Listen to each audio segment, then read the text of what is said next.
আমি যদি একবার চান্স পাই এমন কাজ করব। বলেছেন যে সমালোচনা করা মানে সরকারকে ব্যর্থ করা নয়, এইটা বলেছেন রিজভী। হ্যাঁ, রুহুল কবির রিজভী তিনি এটা বলেছেন। আরো বক্তব্য এসে মির্জা ফখরুল ইসলাম আলমগীরও বলেছেন যে তথ্য উপদেষ্টার এই বক্তব্য রাজনীতি বিরোধী। আমি এই জায়গাটা থেকে আপনাকে শুনতে চাই। শুনেন, তথ্য উপদেষ্টা যে বক্তব্য দিয়েছেন এটা হলো ওনার অনভিজ্ঞতা জনিত কারণে, বয়স কম, অনেক অভিজ্ঞতার অভাব আছে ওনাদের, এবং রাজনীতিটা কি এটা উনি বুঝেন না। বেসিক্যালি প্রবাদ আছে গ্রামে একটা, যেগুলো নাচতে না জানলে উঠান বাঁকা। এই সরকারের ব্যর্থতা প্রমাণ করার জন্য বিরোধী দলের দরকার নাই, এই সরকার নিজেই যথেষ্ট। এই সরকার জনজীবনের জন্য মানুষের, শুনেন সরকারের কাজটা কি রে ভাই? সরকারের প্রধান কাজ হলো মানুষের জীবন যাপনকে স্মুথ করা। গ্রামে যাইতে বলেন এই উপদেষ্টা মহোদয়কে, ওনাকে বলেন যে ভাই একটু গ্রামে যান, যাই দেখে আসেন, গ্রামের বাজারে একদিন যান, গার্ড টার্ড সারা যায়, একা যাইতে বলেন, দেখে আসুন গ্রামে মানুষ কি বলে, মানুষের আয় ইনকামের কি অবস্থা একটু খোঁজ দিতে বলেন। এত সোজা না, নিজে নাচতে পারতেছেন না, তাহলে কি মানুষের পালস বুঝতে পারছেন না? তারা বুঝতেই পারছেন না। মন্ত্রিত্ব মন্ত্রণালয়তে আছেন, উপদেষ্টা নামক কাজটা তো মন্ত্রিত্ব যে একটা দায়িত্ব, এই জিনিসটা উপলব্ধি করার ক্ষমতা আছে কিনা আমার সন্দেহ আছে। থাকলে এরকম ভাবে যারে তারে মারত না। কি বলছে উনি? কি বলছেন যে রাজনীতিবিদরা সরকারকে ব্যর্থ প্রমাণিত করছে, তাই না? রাজনীতিবিদরা ওনাদেরকে নিঃশর্ত সমর্থন দিয়েছেন বলে ওনারা টিকে আছেন। আমি চ্যালেঞ্জ দিয়ে বলি, বাংলাদেশের প্রধান 3টা রাজনৈতিক দল কালকে হাত তুলে নেয়, 3 দিন টিকবে না এই সরকার,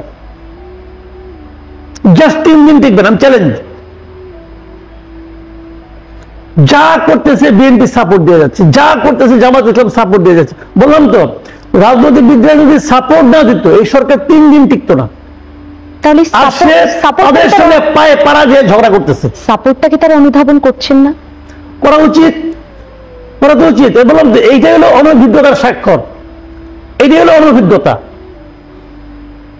তারা তো হয়, তারা বুঝে, তারা যে কোথাও নাই, বুঝে, এটা বুঝে না, তারা কোথাও নাই।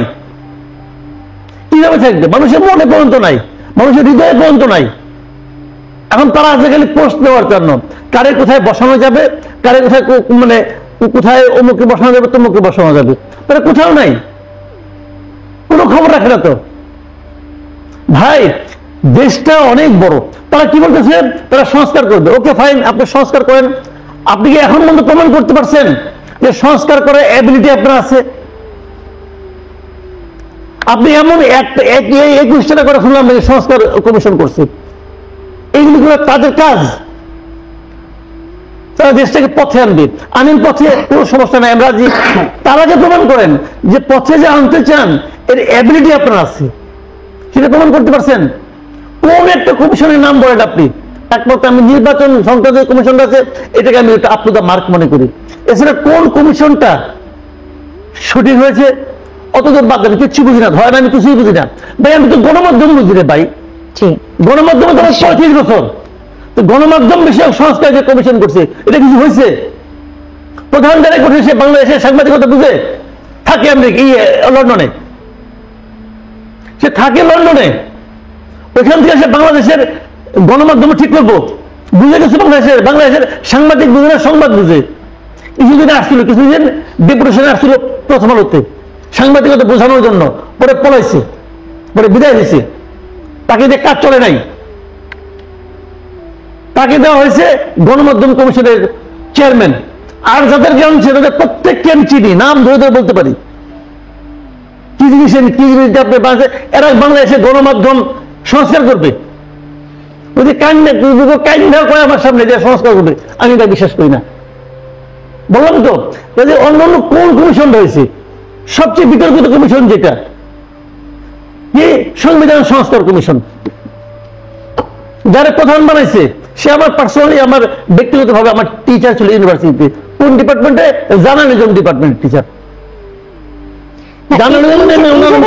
মাসুদ কামাল যদি একটু বলেন, সংবিধান সংস্কার কমিশন সংস্কার করবে, ভালো কথা, মানে উপায়টা একটু জানতে চাই। সংবিধানকে কিভাবে সংস্কার করবে? এটা তো বেসিক প্রশ্ন করছেন। ওনারা একটা প্রস্তাব দিতে পারবেন, সংবিধান সংস্কার করবে পাশটা করাবেন কিভাবে? যে কোনো পৃথিবীতে অন্য অনেক কিছু আপনি একটা অধ্যাদেশ জারি করে একটা নির্ভয় আদেশে করতে পারেন, আপনি সংবিধানটা কেমন করে করবেন? সংবিধান করে একমাত্র একটি জনগণের, তো জনগণ কোথায় এখানে? তাহলে এটা করতে হবে আপনার গণপরিষদে। গণপরিষদ কই ভাই? এইগুলো কি কারে কি বুঝাই এটা আমি বুঝি না। এখানে তাদের লেভেলে তারা ধরে নিছে যে সবাই তাদের মতো করে, তাদের একটু কম বুঝে অথবা তাদের সমান বুঝে, এটা ধরে নিছে। ভাই ঘটনাটা তা না, ঘটনা তা না। আমার ছোট বাচ্চা বুঝছেন, যখন সে তারপর যখন ৬-৭ বছর ছিল, তখন সে আমার বলতো বাবা তুমি কিছু বুঝো না। জনটা বলতো তাহলে আমি জড়াই ধরতাম, আদর করতাম, হ্যাঁ বাবা আমি কিছু বুঝি না। এদিন সেই অবস্থা, যারা তারা কয় তুমি কিছু বুঝো না। তাহলে শীর্ষক একটি এখানে একটি জরিপ করা হয়েছে এবং সেইখানে যে তথ্যটা এসেছে যে দেশে এখন নির্বাচন হলে কোন দলকে ভোট দিবেন না এমন সিদ্ধান্ত, মানে কোন দলকে ভোট দিবেন এরকম সিদ্ধান্ত নিতেই পারেননি ৩৮% মানুষ। বাকিরা নিয়েছেন মোটামুটি ভাবে, তাদের মধ্য থেকে যে সার্ভেতে উঠে এসছে 16% মানুষ বিএনপিকে ভোট দিবে, 11% জামায়াত এবং আরো এরকম আছে। কিন্তু শিক্ষার্থীদের তৈরি নতুন কোন রাজনৈতিক দল হলে তাদেরকে ভোট দিবেন 40% মানুষ, আর 44% মানুষ নাকি ভোটই দিবেন না এই মুহূর্তে ভোট হলে। এখন এই যে জরিপ সেটা 40%, হ্যাঁ, এবং এই জায়গাটায় কত শতাংশ মানুষের উপরে এই জরিপ করা হয়েছে সেটা নিয়ে ভিন্ন একটি আলোচনা হতেই পারে। কিন্তু আমি যে জায়গাটায় আপনাকে একটু শুনতে চাই সেটা হচ্ছে এই জরিপের যদি গুণগত বা তাৎপর্যগত যদি বিশ্লেষণ আপনি করেন, আপনি আসলে এইটা কতটা সঠিক বলে মনে করছেন বা যৌক্তিক ব্যাখ্যাটা কতটুকু খুঁজে পান? জরিপের সঠিকতা অথবা মানে ঠিক ব্যাপারটা কিনা এটা আসলে আমি বসে করতে পারবো না, কারণ তারা কোন ফরম্যাটে করেছে, তাদের উপাত্তগুলি কত উপাত্ত ছিল, কোন এরিয়াতে করেছে, সেটা কি ঢাকা বিশ্ববিদ্যালয়ের কোনো একটা হলে করেছে নাকি সেটা গ্রামে যে অজপাড়াগাঁয়ে কোনো একটা জায়গায় করেছে, অথবা সেটা র্যান্ডম স্যাম্পলিংটা কিভাবে হয়েছে। জরিপের কিন্তু অনেকগুলো সিস্টেম আছে, তারা কোন ভাবে করেছে আমি জানি না। তবে আমি বলবো যদি 40% লোক ছাত্রদেরকে ভোট দিতে চায়, যে এটা যদি এসে থাকে 40%, আর 44% কাউকে ভোটই দিবে না এই মুহূর্তে। 40 দিবে ছাত্রদেরকে আর 44 দিবে না ভোটই, কিন্তু হয়ে গেল 84, 8 থেকে 16 যদি বিএনপি কে তাহলে 11 করতে গেল যে জামাতকে ভোট দিবে। এখানে আপনি ওভাবে একদম 100 নিতেই পারবেন না যোগ দিলে, সেটা নিচ্ছে না। তাহলে এই জরিপ আমি বুঝতে পারবো, আমি কি মন্তব্য করবো আমি জানি না। তবে আমি মনে করি এই জরিপে যদি ভালো হয়, এটা যদি হয়ে থাকে তাহলে ছাত্রদের এটা বিশ্বাস করে ইমিডিয়েট একটা দল করা উচিত, ইমিডিয়েট। তাহলে 40 যাতে নাকি না কমে, 40 কমার আগে যদি তারা দল করে ফেলায় এবং ইলেকশন ইমিডিয়েট দিয়ে দেয়, তাহলে 40% ভোট পেয়ে তারা ক্ষমতায় চলে আসবে। সমস্যাটা কি? নির্বাচনের কথা শুনলে ওরাই তো সবচেয়ে মন খারাপ করে। তো যে বিএনপি নির্বাচন চায়, বিএনপি তো মাথা খারাপ। আমি বিএনপির ব্যাপারটা কিছু বুঝি না।